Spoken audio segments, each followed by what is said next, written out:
The news of the untimely death of a distant relative caught Gerald off guard. Of course, the death of a still young woman and her husband in a car accident was a serious tragedy, especially considering that their young son was now an orphan. But Gerald couldn't say he was overwhelmed with grief. He wasn't close with Helen and her husband. However, he felt sorry for the orphaned child, and there were surely closer relatives who could take care of the boy. That's what Gerald thought as he prepared to attend the funeral and the wake. His wife, Willa, refused to go. "Oh, why would I go? I only saw Helen a couple of times. May she rest in peace. I have to meet the kids from school and then take Juliet to her art lesson and her son to the swimming pool." Gerald didn't hold it against his wife or consider her heartless. After all, people die every day. You can't mourn them all. Besides, Willa was one of those overprotective mothers who believed that the moment they let go of their children's hands, something terrible would happen. So Gerald went alone. There were quite a few people at the sombre ceremony, mostly colleagues. Relatives were few, the family wasn't large. Gerald's aunt approached Gerald with tears in her eyes. "Gerald, what a sad occasion for us to meet," she said. "Poor Helen, poor Thomas, they had so much life ahead of them. And little Eugene, their son, just 10 years old and now an orphan." She pointed to a sullen, tear-stained, chubby boy. "Will he go to an orphanage?" Gerald asked. "Well, there are relatives. Helen's sister can't. Her husband is bedridden after a stroke. They have 2 school-aged daughters and live with sick parents. Thomas's sister just had twins a month ago, and besides, she has 2 older kids. I'm almost 70, with 40 health issues. My daughter has 3 kids of her own, and her husband drinks heavily. So, Gerald, you and Willa is the best option." "Well, if there's no one else, we'll take him, of course," Gerald agreed. At that moment his heart truly went out to the boy. He remembered how he felt when his own mother died, and he was already 20. "Take him, Gerald. It's the right thing to do. God will bless you for it. Think yourself. You live well, Willa doesn't work, and your kids are almost the same age as Eugene. They'll be friends." And so Eugene's fate was decided. But as Gerald drove home, he had some doubts. He didn't take the boy with him right away. He needed to prepare a place for him and tell his family about the new member of their family. And he knew that the dynamics would change in their house. At home, Willa looked at her husband sympathetically. "How did it go, Gerald?" she asked, probably feeling a bit guilty for not going to the funeral herself. "It was tough, of course, and there's something else. The boy, Helen's son, is 10. It looks like we need to take him in. There's no one else, Willa." Willa rarely disagreed with her husband, but this time was different. "Come on, Gerald, think about it. This is a huge responsibility, and we already have our own children. How will they react? Money-wise, we'll be fine, of course, but there are things to consider."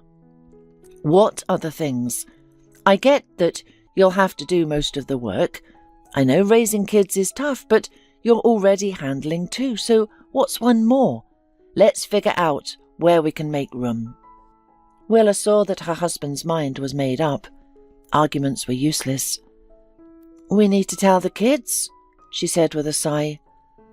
The children were doing their homework in their rooms. The family had a comfortable 3-bedroom apartment where everyone had their own space. The smallest room belonged to 9-year-old Louis. 14-year-old Juliet had a larger room. The parents' bedroom was the same size, and the largest room served as the living room.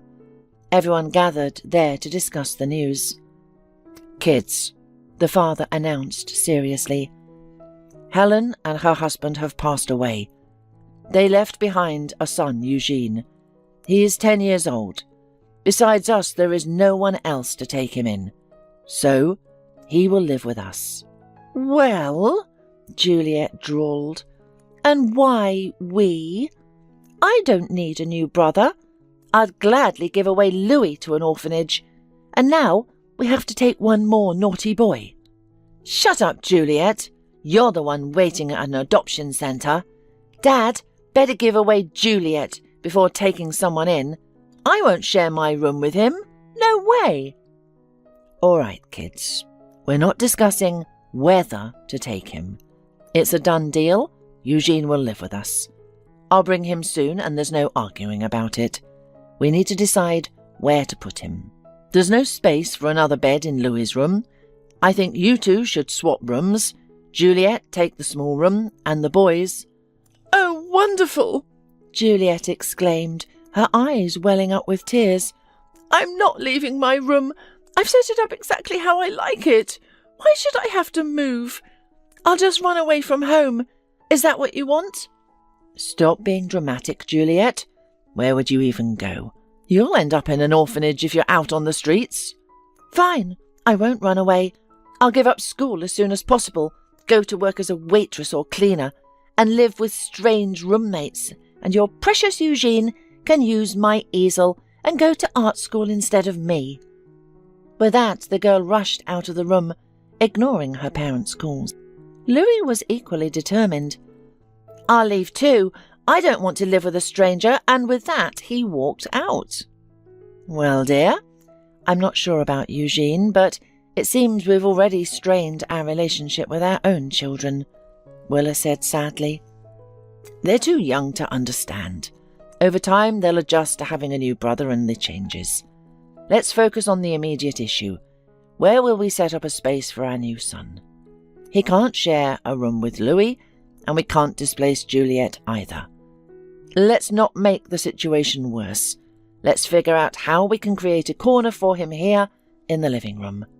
Willa sighed deeply. She adored this living room. She had selected every item so carefully, arranging the furniture with thought and love. Now, everything would be disrupted by the presence of an outsider, and they occasionally had guests over. Adults, serious people who stayed late. Where would they put the boy then? And how would it look, having a bed in the main room? Nevertheless, they had to set up a space, if not a room, for their new son. And so the parents got to work. Gerald was practical and energetic. Willa hid her discontent carefully. The children occasionally peeked in, watching their parents, and snickered. Juliet decided to speak up first. Dad, Mum, we need to put a lock on my room so he can't get in. Yeah, and on mine too, Louis chimed in. All right, listen up, kids, Gerald said sternly. There will be no locks or barriers between us in this apartment. Eugene is your brother. We are one family, whether you like it or not. Deal with it. The children left dissatisfied. Juliet and Louis had never been particularly close, but these new circumstances united them. They discussed the changes that awaited the family and made plans for the near future. They decided to make it clear to the new family member right away who was really in charge in their home. And so Eugene entered his new home. The boy was still depressed, but curiosity won out. He had never had siblings, and now he would have a brother, a stepsister, and new parents. He wasn't ready to consider them family right away, but he decided they were good people. They had known his parents, and they would treat him well. His new siblings came out into the hallway to meet him.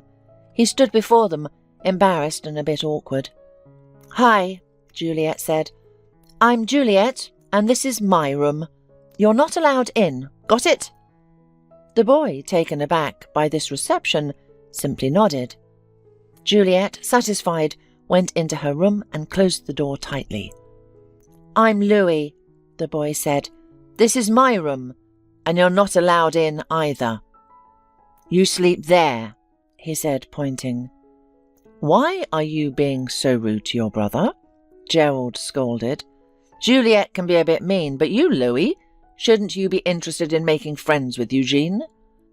I have plenty of friends already, Louis muttered and walked away. Don't mind them, Eugene. And don't be offended. They're not used to this yet, but I'm sure you'll become friends eventually. Come, let me show you where we've set up a space for you. You won't have a whole room to yourself, I'm afraid, but this is your corner. You can arrange your things here and set it up however you like, okay? Yes, thank you very much. I like it here. Great, let's go have lunch. We eat in the kitchen. It's big, and you'll have your own place there too, Willa said.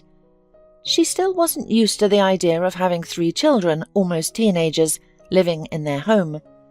He seems all right, quiet and not troublesome, the woman thought, though the only problems were her own children. She was going to enroll Eugene in school. It seemed simple enough. He would go to the same school as Juliet and Louis, but they were against it. If that freak goes to our school, we won't go, Juliet declared to her parents. I'm not going to embarrass myself and show everyone that I have a fat, red-headed relative. Louis was also against it, and the parents couldn't change their minds. This was the first concession the parents made. They enrolled Eugene in a different, less prestigious school, though this didn't seem fair to Willa. Sure, the boy wasn't very attractive, but he was ordinary and not stupid. He did well in school. Why were her children so hostile towards him? Eugene's character was even better than her own children's.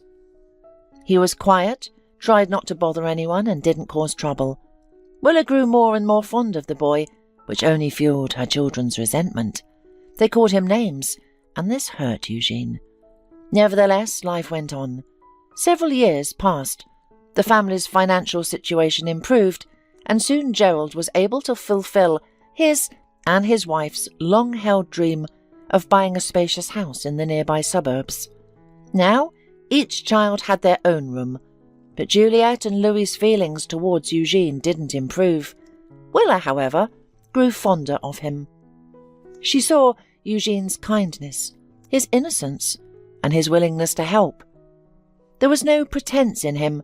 He genuinely had a good heart. He showed kindness, not just to people but to animals as well. Even back in their old apartment, Willa noticed that Eugene would save money instead of spending it on breakfast or fun, even though he loved to eat. He used the money to buy cheap sausages or cat meal to feed stray animals. This habit became another reason for Juliet and Louis to mock him. Moreover, Willa noticed that Gerald was growing colder towards Eugene. He tried to hide his feelings, but it was difficult to keep them from his wife. Willa also observed that Gerald was often irritated with everyone in the house, his own children and even her. Sometimes he even was totally rude to her, shaming. "You've fattened up your favourite. He was always chubby, and the older he gets, the worse it gets. It's embarrassing in front of people." "He's not fat, just a big boy. You're wrong, Gerald. And he has a kind heart. He feeds stray animals from his own savings." "Well, he must be the new Dr. Dolittle. Just wait until he brings home some sick animal. You'll end up taking care of it. Maybe he'll catch something and lose some weight." "What are you talking about? Why are you so hard on him? He's a good kid, does well in school and helps out when needed. You can't say the same about our own children." "Well, isn't that great? The outsider is more important to you than our own kids. Good job. And you know, I'm a real fool, taking on such a responsibility. Others had the sense to refuse, but not us. Now we're stuck with him forever." The children, Juliet and Louis, also sensed their father's feelings and tried to fuel his dislike for their adopted brother. They sometimes complained about him, blaming their own mistakes on Eugene. But the unfortunate boy kept silent, not showing his hurt. One day, 14-year-old Eugene came home with a black eye and a bloody nose. "What happened?" his mother cried in horror. Eugene was always a peaceful boy and never fought. "Well," the boy showed a small kitten, "3 guys wanted to throw him in the pond. I barely saved him." Eugene was proud of his deed. "Can I keep him? I'll take care of him myself, feed him and clean up after him. Please, Mum, look how cute and miserable he is. All right, keep him. What can we do? But take good care of him. Willa allowed with doubt. She knew Gerald didn't like animals in the house, and the children might take the kitten's arrival badly, just like everything Eugene did. But she didn't care. She wanted to please the boy, whom she really became attached to. Time passed. The children grew up.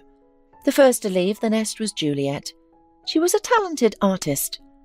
Her father found a way to send her to study in Rome. Willa did not object, but she cried bitterly. She had felt her daughter's detachment and alienation long before her departure, and understood that life apart would distance her girl even more. Juliet promised to call and write, but it was clear that her heart was already far away, and her mother's tears touched her little. Next to finish school was Eugene. He, too, could have gone to study abroad. His parents offered him the chance, but he declined, determined to enroll in the local veterinary school. It had been his lifelong dream. However, he didn't succeed on his first try and ended up working as an orderly in a veterinary clinic for several years. He had no interest in moving to any foreign countries, mainly because of Willa. He remembered how distressed she was when Juliet left and saw the family dynamics worsening. He didn't want to cause his foster mother any more pain. Louis, however, left a year later without a second thought. Soon, Willa would face another blow. Well, dear, we've raised our children and helped them find their way, even exceeding our own expectations. It's time to start thinking about ourselves, Gerald stated firmly. Willa had no illusions. She knew their marriage had reached its end, but she still hoped to spend the rest of her life with her husband. So, does that mean we haven't been living for ourselves until now? She asked hesitantly. You might have been. Your life is about children, home and evening TV shows. I, however, can still live a fuller life, the one I've long dreamed of. I don't know if you suspected in your busy life that I have another woman, but it's true, and I want to be with her. And what about me? Willa asked, bewildered. You'll live as you always have, just without me. The house is yours. Even your precious Eugene will be by your side, so please don't make a scene. No crying. We're not young lovers. I'm not leaving you on the street with small children. You have a beautiful home, all the furnishings and money. What more do you want? For me to stay by your side? After all, you're not an old woman yet. You can find someone else for yourself. Have you lost your mind? Who would I find? How could you do this? How would you wait until I'm old? Until the children leave and only to abandon me? You still have one child left, your precious Eugene. He'll never leave you. He'll probably even bring home more cats and dogs. The house is big enough. So don't get on my nerves and don't act like someone you're not. As Gerald spoke such harsh words to his wife, he continued packing his belongings, showing his resolve. Yes, Willa was left alone, or rather with Eugene, who might also soon leave to start his own adult life. Her own children, having moved out, rarely visited their mother, only coming by when they needed something. And now, they would likely turn to their father for financial help. Willa, realizing that begging or trying to shame her husband was pointless, could only cry helplessly. The family had crumbled. She was left with only Eugene, not her biological son, but the closest person to her. When Eugene returned home, Gerald was already gone. Seeing his mother in tears, the young man was deeply concerned. "What's wrong, Mum?" "Everything's fine, Eugene, but your father has left. He has a new life, a new family, and he doesn't want us anymore." Tears welled up in her reddened eyes again. Eugene embraced the woman who had been his mother for 10 years. "Mum, don't cry, please. There's nothing we can do. These things happen. I'll never leave you, I promise. And Juliet and Louis will always be on your side." "They'll be on their own side, Eugene. You're the only one who stayed with me, kind soul. And even you will soon find me a burden." "What are you saying? You'll see, soon Juliet and Louis will return, and maybe even father. We know how these young women can be demanding. No, Mum, don't cry. Don't worry. You'll be happy again." Time passed. Healing her wounds, Willa came to terms with her husband's betrayal. She lived in a large house with Eugene. No one was rushing to return. Juliet, having completed her studies, remained abroad. She got married there and rarely kept in touch. Louis returned without even finishing his education. However, things were going well for him. The young man started his own business and got married. His father helped him buy an apartment. He visited Willa rarely, and she barely got to know his wife. But undoubtedly, his mother was needed by Louis, which once manifested in the most unexpected way. "Mum, I'm in trouble," Louis declared, arriving pale and serious. "My business failed and I tried to save it. In short, I'm now in terrible debt, and I don't know how to pay it back." "Well, son, I don't have that kind of money. Have you talked to your father?" "Of course. He said he would help, but he's not in a good place right now, so there's no hope for him, only for you. You wouldn't want to find me with my head bashed in, would you? They're terrible people." "No, Louis, no, but what can I do? Take out a loan? But will they give it to me?" "A loan won't save the situation. The only option is to sell the house. The money will be just enough to pay off the debt. I've checked." "Sonny, I'm willing to do anything, but where will Eugene and I live?" "That's not a problem. My wife and I have a 3-bedroom apartment. There's always room for you there." "And what about Eugene?" "Eugene, he's an adult. Let him live his own life. He's not the little orphan boy you and Dad took in anymore. He's a grown man now." "But son, I can't do that to Eugene. He's our son too." "Ah, I see. He's a son, and I'm a son. He can't live his own life without your roof. But I can lie peacefully in the cold ground. Thanks, Mum." Louis stood up and headed for the door. "Wait, Louis. All right, I agree. Sell it if there is no other way." "Mum, I've laid it all out for you. Either I pay off the debt or I get killed. The money from the house will barely cover the debt." Just then, Eugene arrived. Louis explained the situation to him. Shrugging, Eugene said, "What's there to think about? If there's no other way, we have to sell the house. I can move into the dormitory, and Mum can stay with you. She'll be comfortable there. I'll visit you. So, Mum, don't worry about me." And so it was decided. Willa cried. Too many memories were tied to this house, and moving in her old age to an essentially stranger's apartment, where another unfamiliar woman was the mistress, was hard and hurtful, but there was no other way. Eugene tried his best to comfort his mother. He assured her that he would be perfectly comfortable in the dormitory, and that she would be well taken care of by her son, and no one would lose anything. And in time, Louis would surely succeed and buy her a separate apartment, as he promised.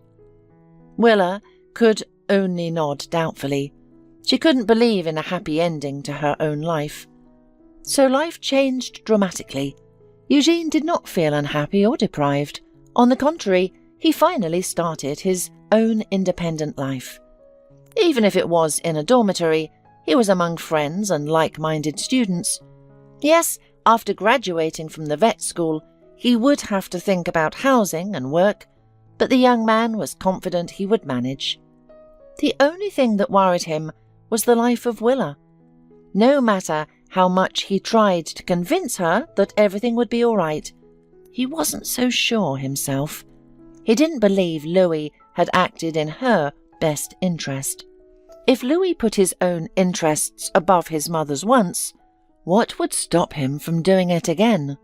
Initially, he visited Willa in her new home quite often. She was always overjoyed by these visits from Louis, and especially his young wife made it clear through their behaviour that Eugene's visits were not welcome. Willa never complained about her new life. She seemed a bit sad, but otherwise healthy and full of energy. Eugene decided that his concerns were unfounded. Louis was her own son. He wouldn't mistreat his mother. Yes, he had sold her house, but that was due to extraordinary circumstances. Now it seemed he was doing well, and could keep his promise to buy his mother an apartment. But why should she live alone? It would be better for her to live with her son. Eugene thought like that, and reduced his visits, increasingly relying on phone calls. But then even the phone calls dwindled. More often than not, it was Louis or his young wife who answered the phone. They showed little interest in Eugene's affairs and responded curtly to his inquiries about his mother's health.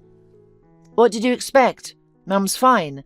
She went for a walk, got tired and fell asleep. We shouldn't wake her, should we? Call back another time, but not too late. We go to bed early." After several such responses, Eugene became increasingly worried. He decided to visit in person to make sure his mother was okay, but this only intensified his concerns. He wasn't allowed to see Willa. "Why are you bothering us? Who do you think you are, checking up on us? Willa has a cold and is resting now." With that, Louis's wife shut the door. Subsequent visits were even more pointless. No one answered the door. Meanwhile, Eugene's graduation from the vet school was approaching. Eugene couldn't imagine not visiting the woman who had raised him, but once again Louis answered the phone. "You again? Oh, you finally graduated. What are you talking about? What mother? My mother is sick. She can't attend any events. She's alive, as I said, but she's ill and probably won't get better. We've placed her in a special nursing home for chronic patients." "Go ahead, blame me. How could I?" "Well, I could, and you would have done the same. Who wants to care for a bedridden old woman? Don't lecture me. We don't have money for nurses or doctors, but she'll get everything she needs there. Here's the address. Visit her if you have nothing better to do." Eugene had plenty to do, but how could he not visit his mother? He rushed to the nursing home to find out what was wrong and how he could help. For the first time in a long while, he saw Willa and barely recognized the frail, pale old woman lying motionless on the bed. It was impossible to believe that this was the same woman who had always been so active, energetic and well-groomed. He rushed to the doctor in charge of the patients. "What's wrong with my mother? Why does she look like this? Is recovery possible?" he asked urgently. "Honestly, there's nothing particularly alarming. She could have lived much longer, but she lost her will to live. She's depressed and has no interest in anything. She barely eats, doesn't get up and doesn't speak. Why did you leave her like this? Only the care and attention of relatives could help, but that's precisely what she lacks." Eugene rushed back to the woman. "Mum, dear," he said, kneeling by her bed. "Do you recognize me? Forgive me, darling. I love you and I will never leave you again. Soon I'll take you to live with me. Do you hear me? And until then I'll visit as often as I can." Willa heard everything. She smiled weakly and stroked her adopted son's hair. Eugene wondered what to do next. Should he take his mother home? But where? He would soon have to leave the dormitory since he was no longer a student. He had no apartment, no relatives to turn to. But he found a solution. Eugene accepted a job assignment in a rural area where he was a much-needed specialist. They provided him with a small house. Soon he moved his mother there. By this time she had begun to emerge from her depressed state, realizing that she was still needed by someone. "You know, Eugene, When Gerald returned from your parents' funeral and said we should adopt you, I was against it. Why, I asked, when we already have 2 of our own? And look at them now. I haven't heard from Juliet in years, though I hear she's alive and well. Louis abandoned me completely. He dropped me off at some shelter like a bag of trash. And as for Gerald, well, what can I say? Only you have stayed by my side. Mum, don't dwell on it. As you can see, we're starting a new life now. I promise it will be a happy one. You're already getting better, and it would be hard not to improve in a place like this. Get out more, enjoy the sun, breathe the fresh air. And can you forgive me for not wanting to take you in? What are you talking about? Who would have wanted to? We were strangers after all. But who became the closest and dearest to me? And as for Juliet and Louis, maybe they'll come to their senses one day and visit us. Why not? They loved you too, I remember. And Willa began to come back to life, to recover. Whether it was the fresh air, healthy food, walks, or her son's care and attention, she realized that it was too early to count herself out. She was needed by Eugene, and besides, she was the mother of a man respected in the village. Willa dyed her grey hair, styled it, and began to return to her former self. And soon, a real celebration came. Eugene decided to get married. His chosen one was a local girl, beautiful and kind, ready to love and respect her mother-in-law. At the wedding, the bride's parents gave a substantial sum of money, which helped Eugene fulfill his long-held dream of opening his own veterinary clinic. But most importantly, children soon appeared in his family, first a boy, then 2 girls. Willa helped raise her grandchildren, rejoiced in their successes, and seemed to have forgotten her past sorrows. In her old age, she finally found happiness, surrounded by love and respect, which probably helped her live a long life. Willa lived to an old age, even seeing her great-grandchildren. But until the very end, Eugene sometimes saw her standing by the window, looking at the gate. She's waiting for Louis and Juliet, he guessed.